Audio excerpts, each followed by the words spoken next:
ရှင်ကျမရဲ့ professor ဆရာရဲ့ order လေးပါအလဲကကြောက်ကြရကြတော့ A8 ပေါ့နော် black A8 လဲမှာတော့ train ထားတာက warrior ပုံစံပေါ့နော် warrior ပေါ့ warrior ဒါလည်းကင်ထားတယ်ပေါ့နော်အဲ့ဒါလေးကသူမူလလက်စွပ်ကငွေနဲ့ခတ်ထားတာငွေနဲ့ခတ်ထားတာကိုဆရာကရွှေနဲ့ပုံစံပြောင်းမယ်ဆိုတဲ့ခါကျတော့ကျမဒီဒီဇိုင်းကိုဘယ်လိုလုပ်မလဲဆိုပြီးတော့စဉ်းစားရပေါ့နော်စဉ်းစားတော့ဆရာကကျမကိုပြူခစ်ကကနုတ်လက်ရလေးတွေပို့ပေးရပေါ့နော်အဲကလုံးလက်ရလေးတွေပို့ပေးရတဲ့အထက်မှာကျမဒီခယူတင်းလေးကို main title အနေနဲ့ကျမသုံးလိုက်တယ်ပြီးတော့ဘေးနားမှာကျမကနုတ်ကလေးတွေလိုက်တယ်ကနုတ်ကလေးတွေဆွဲလိုက်တယ်ဆွဲလိုက်ပြီးတော့ခယူတင်းနဲ့ပတ်သက်ပြီးတော့ပြောချင်တာလေးရှိရပေါ့နော်ခယူတင်းကဒီကျမတို့ဗမာပြည်မှာဗမာပြည်ဒီဟိုပါပေါ့နော်မင်္ဂလာအပါ8ပါမှာခယူတင်းပါမယ်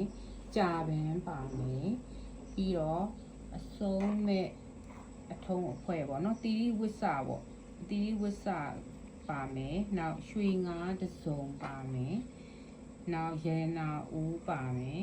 နောက်ထီးဖြူပေါ့နော်ထီးဖြူပါမယ်နောက်အောင်တကုံပါမယ်နောက်ပြီးတော့ဓမန်ဆက်ကြာပေါ့မက်ခင်8ပါကိုပူဇော်ပြုတဲ့ဓမန်ဆက်ကြာပေါ့နော်ဓမန်ဆက်ကြာပါမယ်အဲဓမန်ဆက်ကြာပါမယ်ဆိုတော့ဒီမင်္ဂလာကိုပြတဲ့တင်ကီတာ8ခုထဲမှာခယူတင်းကတစ်ခုအပါဝင်ပေါ့နော်ကျွန်မအဲ့ဒါလေးကိုသိစေချင်တာပါခယူတင်းကသူက2မျိုးရှိတယ်ခယူတင်းကလက်ရပေါ့နော်လက်ရရစ်တဲ့ခယူတင်းရှိတယ်လက်ဝဲရစ်တဲ့ခယူတင်းရှိတယ်အဲ့တော့ကျွန်မကတစ်ဖက်မှာကျတော့ 3D ပညာရာသူတို့ဆွဲလိုက်တဲ့ခါမှာတစ်ဖက်နဲ့တစ်ဖက်နဲ့ opposite ဖြစ်နေတာပေါ့နော်လက်ရခယူတင်းကတော့ပိုရှားပါတယ်ခယူတင်းကတော့ခယူတင်းကိုကျမတို့ကရိုးရခန်းသားတွေမှာခယူတင်းကိုသုံးပါတယ်ရိုးရခန်းသားတွေဆိုရင်ဘလို့ခန်းသားတွေလဲဆိုနိုင်ငံတော်အဆင့်အခန်းသားတွေနားတာတွေရှင်ပြူတွေမှာခယူတင်းမှုတ်ပါတယ်၃ချက်မှုတ်တယ်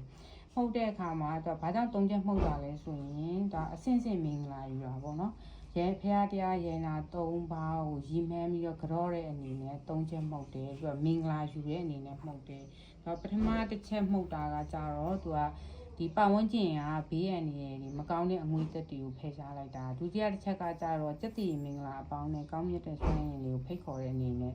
မှုတ်တာပါတတိယတစ်ချက်ကတော့ကျင်းပနေတဲ့ခန်းသားနဲ့လုပ်ငန်းဆောင်တာတွေအားလုံးအောင်မြင်ပြီးမြောက်တဲ့ဟာကိုကြီးညာတဲ့အနေနဲ့မှုတ်တာဖြစ်ပါတယ်မင်္ဂလာဆောင်တွေရှင်ပြုတွေဖျားထီးတင်ပွဲတွေနန်းတာပွဲတွေအရေးကြီးတဲ့နိုင်ငံတော်အဆင့်အခမ်းအနားတွေစတဲ့အခမ်းအနားဖွင့်